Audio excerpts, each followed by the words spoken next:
All right, so first we need an event. The event could be sexual assault, it could be the exploitation, it could be the argument. It's first person, second, and third. And what do a lot of people here have? Second and third. The responses produces an emotional, it produces a wave into the brain. We have content. It can be learned, innate, escapable, but here are some of the things that unconditional stimuli. Abandonment, being killed, heights, suffocation, being trapped, open spaces, creepy, crawly things, darkness and nighttime. Here's the most important thing. The meaning we attach to something is the way trauma really exists. If we say that's really horrible, well, guess what? It's really horrible. All right, so if we look at what happens to a child, we can look at it two ways. We can look at the horrific event, which we have here, where we see exactly all the trauma that the kid suffered and what happened to that child, or we can look at it as an advocate, as a purpose.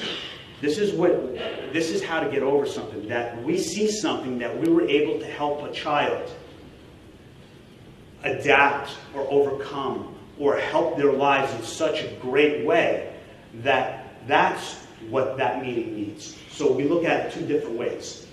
If we look at it how it is here, or we look at the intention, and again, it's the meaning we give things. For example, I don't use the word problem, right? Because problem has a negative connotation. I use challenge. I change my vocabulary. I change word conscious. So in neurolinguistic programming, the words you choose in that meaning actually has a big sense of what happens to you. When I say, if I see something, I always say, isn't that interesting? Now, I don't give that power and I don't give that meaning, because if I gave it meaning and said that's really effed up and oh my God, if I give it all that, well, guess what's going to happen? That's going to encode that way. So what I try to do from a resilience standpoint is that I don't give it that definition, but I look at it to what I'm doing and the purpose that I'm creating and how I'm helping people. When you look at it that way, you can only interpret it that way. But it's based on, it's physical, it's personal, it's public. All right, we're talking about what happens to you, like even attachment.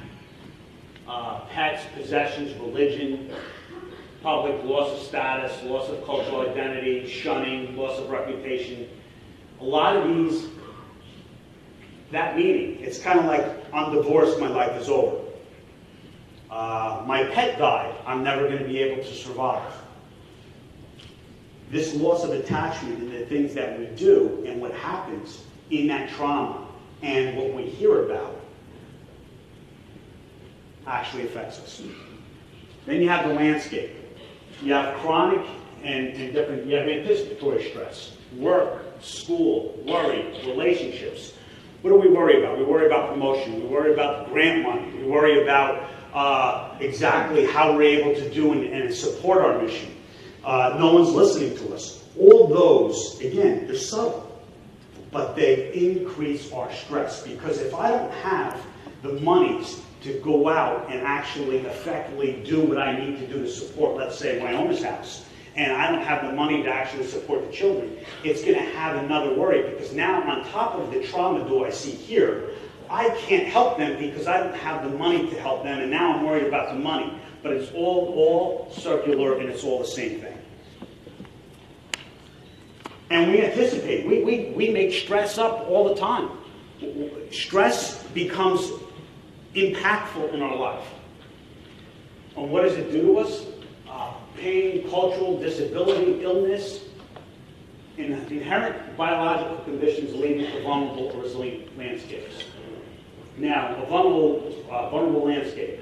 Someone who has low self-esteem, overly empathetic, difficulty in regulating emotional responses, anxiety, OCD, substance abuse. If you're not resilient and you don't use the tools that you have, this is what happens. Because what happens is you are dictated by your environment, you're not dictating to the environment.